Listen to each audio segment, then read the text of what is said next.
आप सभी का गीता सत्संग चैनल पर स्वागत है। मैं हरिवंश पांडे आप सभी को नमस्कार करता हूँ। आज का विषय है गीता अध्याय 15 श्लोक 6, जिसमें बताया गया है कि परम धाम को कौन आलोकित करता है।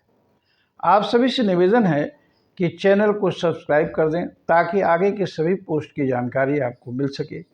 लाइक और कमेंट भी करें, अपने मित्रों से भी शेयर करें ताकि यह विचार सभी भाई बहनों तक पहुंच सके। पीछे के श्लोक 5 में आपने देखा और पढ़ा कि जो परम पद को पा लेते हैं उनके क्या गुण होते हैं।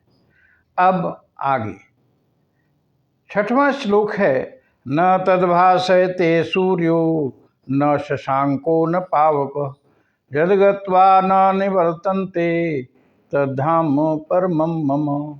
जिस परम पद को प्राप्त होकर मनुष्य लौटकर संसार में नहीं आते, उस स्वयं प्रकाश परम पद को न सूर्य प्रकाशित कर सकता है, न चंद्रमा और न अग्नि ही।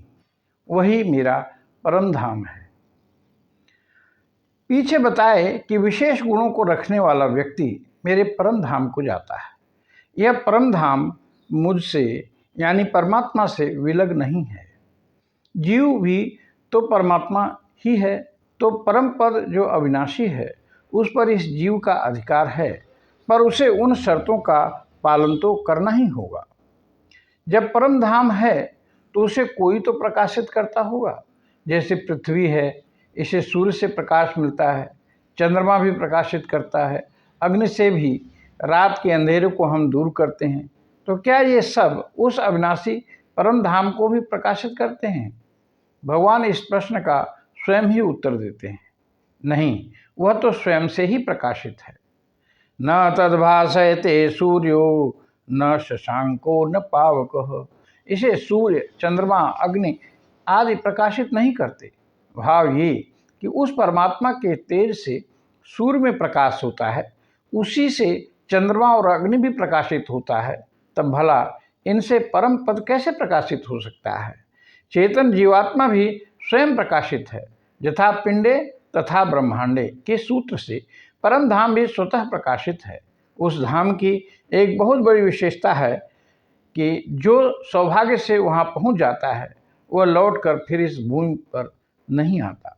जद गत्वा न निवर्तन्ते तद्धाम परमं मम, यानी जन्म मृत्यु के चक्कर से छूट जाता है।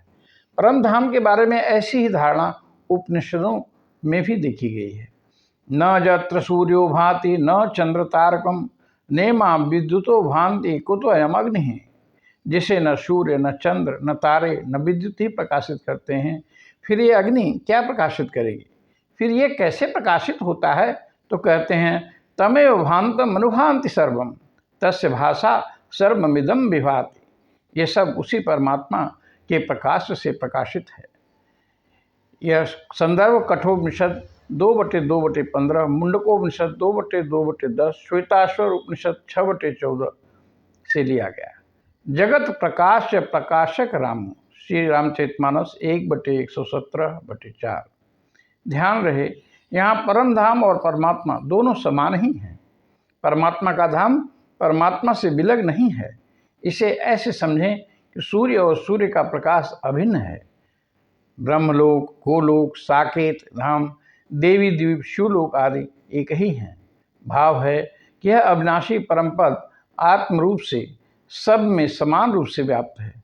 अतः स्वरूप से हम परम पद में व्याप्त हैं, परंतु माया, मोह, अज्ञान, जड़ता के कारण स्वयं प्राकृतिक रूप से प्राप्त वस्तु का हमें आभास ही नहीं होता। ठीक ऐसे ही जैसे अंधकार के कारण पास की वस्तु का आभास हमें नहीं होता, वैसे आज का विज्ञान देखें तो मंगल ग्रह के सूर्य अलग हैं, अन्य अन्य ग्रहों के सूर्य कई भी हैं।